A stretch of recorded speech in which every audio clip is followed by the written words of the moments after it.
Corinthiens 5. On entend dire généralement qu'il y a parmi vous de l'impudicité, et une impudicité telle qu'elle ne se rencontre pas même chez les païens. C'est au point que l'un de vous a la femme de son père. Et vous êtes enflés d'orgueil, et vous n'avez pas été plutôt dans l'affliction, afin que celui qui a commis cet acte fût ôté du milieu de vous. Pour moi, absent de corps, mais présent d'esprit, j'ai déjà jugé, comme si j'étais présent, celui qui a commis un tel acte. Au nom du Seigneur Jésus, vous et mon esprit étant assemblés avec la puissance de notre Seigneur Jésus. Qu'un tel homme soit livré à Satan pour la destruction de la chair, afin que l'esprit soit sauvé au jour du Seigneur Jésus. C'est bien à tort que vous vous glorifiez. Ne savez-vous pas qu'un peu de levain fait lever toute la pâte? Faites disparaître le vieux levain, afin que vous soyez une pâte nouvelle. Puisque vous êtes sans levain, car Christ notre Pâque a été immolé. Célébrons donc la fête, non avec du vieux levain, non avec un levain de malice et de méchanceté, mais avec les pains sans levain de la pureté et de la vérité. Je vous ai écrit dans ma lettre de ne pas avoir des relations avec les impudiques.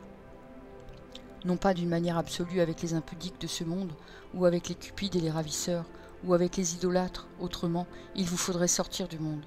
Maintenant, ce que je vous ai écrit, c'est de ne pas avoir des relations avec quelqu'un qui, se nommant frère, est impudique, ou cupide, ou idolâtre, ou outrageux, ou ivrogne, ou ravisseur, de ne pas même manger avec un tel homme. Qu'ai-je en effet à juger ceux du dehors? N'est-ce pas ceux du dedans que vous avez à juger? Pour ceux du dehors, Dieu les juge. Ôtez le méchant du milieu de vous.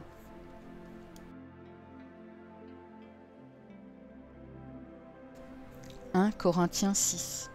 Quelqu'un de vous, lorsqu'il est indifférent avec un autre, ose-t-il plaider devant les injustes et non devant les saints? Ne savez-vous pas que les saints jugeront le monde? Et si c'est par vous que le monde est jugé, êtes-vous indigne de rendre les moindres jugements? Ne savez-vous pas que nous jugerons les anges? Et nous ne jugerions pas, à plus forte raison, les choses de cette vie?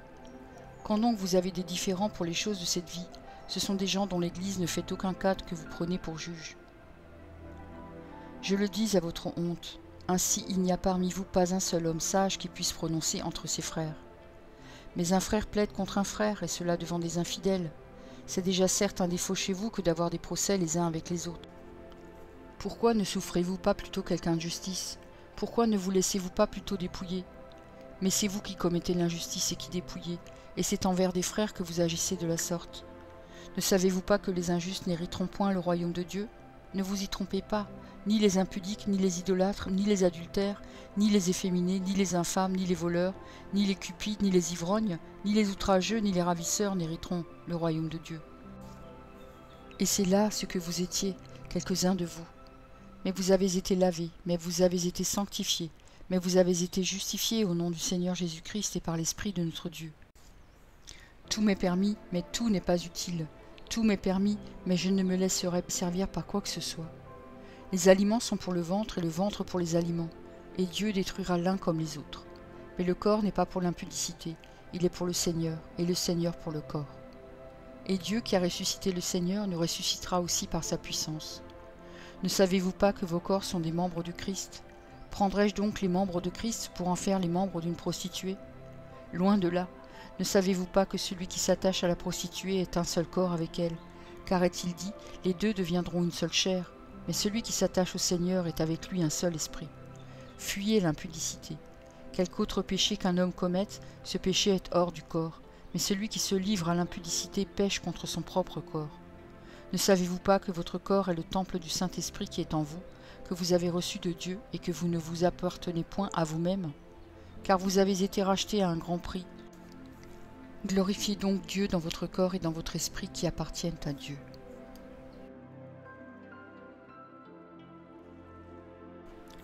1 Corinthiens 7. Pour ce qui concerne les choses dont vous m'avez écrit, je pense qu'il est bon pour l'homme de ne point toucher de femme. Toutefois, pour éviter l'impudicité, que chacun ait sa femme et que chaque femme ait son mari. Que le mari rende à sa femme ce qu'il lui doit, et que la femme agisse de même envers son mari.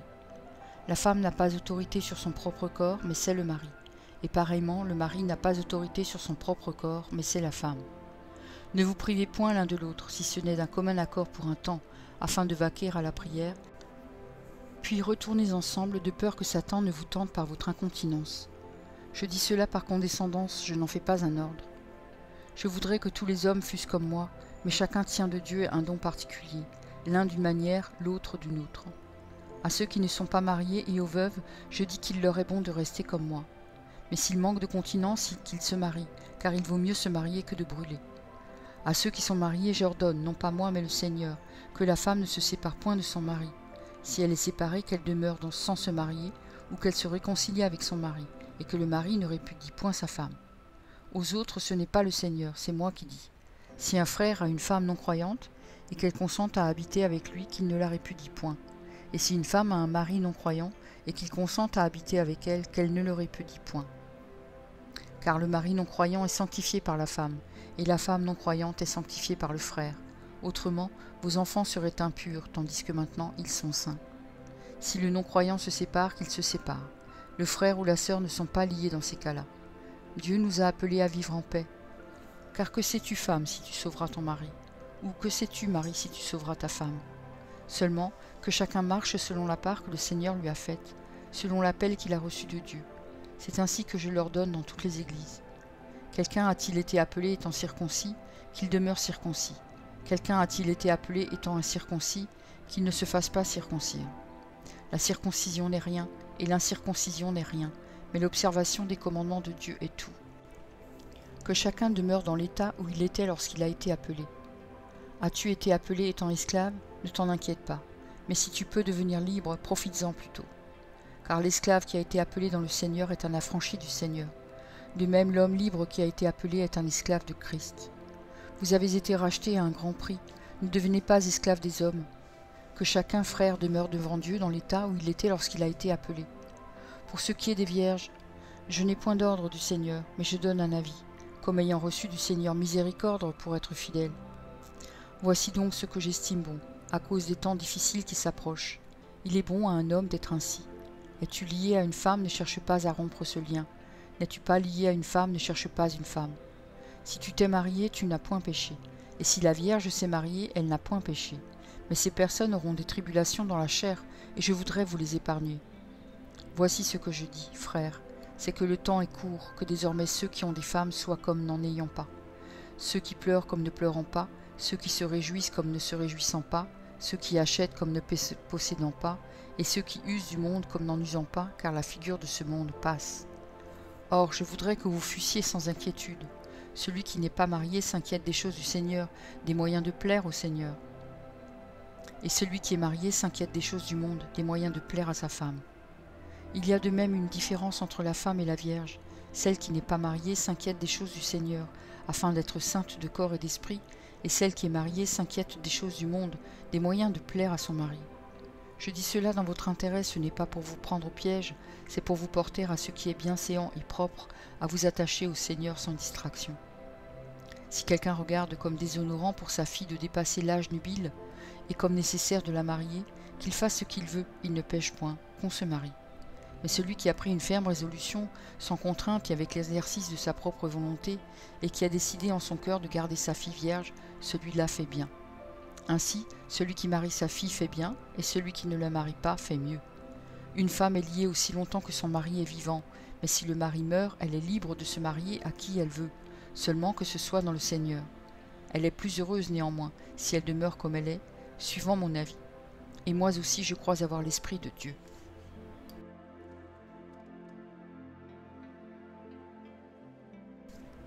1 Corinthiens 8. Pour ce qui concerne les viandes sacrifiées aux idoles, nous savons que nous avons tous la connaissance. La connaissance enfle, mais la charité édifie. Si quelqu'un croit savoir quelque chose, il n'a pas encore connu comme il faut connaître.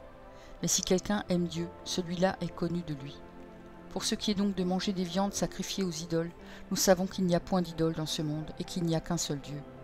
Car s'il est des êtres qui sont appelés dieux, soit dans le ciel, soit sur la terre, comme il existe réellement plusieurs dieux et plusieurs seigneurs, néanmoins pour nous il n'y a qu'un seul Dieu, le Père de qui viennent toutes choses et pour qui nous sommes, et un seul Seigneur, Jésus-Christ, par qui sont toutes choses et par qui nous sommes. Mais cette connaissance n'est pas chez tous.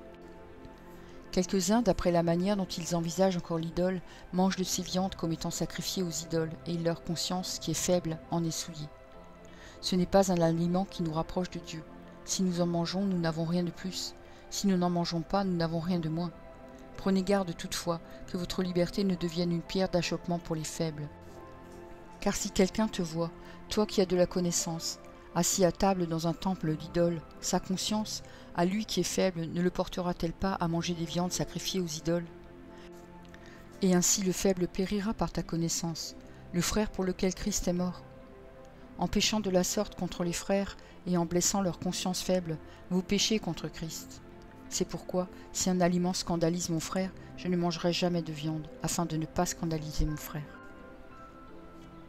Merci pour ton écoute. Je t'encourage à écouter encore la parole du Seigneur. J'ai pris un engagement avec lui et je publierai tous les jours un verset. Si j'en oublie un jour, j'en ferai 2 le lendemain. De ton côté, tout ce que tu as à faire, c'est de t'abonner à cette chaîne. Et s'il te plaît, n'oublie pas le pouce bleu. Et si tu veux me laisser un gentil commentaire, c'est aussi apprécié. Pour écouter la suite, clique simplement sur la vidéo du jour suivant, en haut à gauche. Que Dieu te bénisse.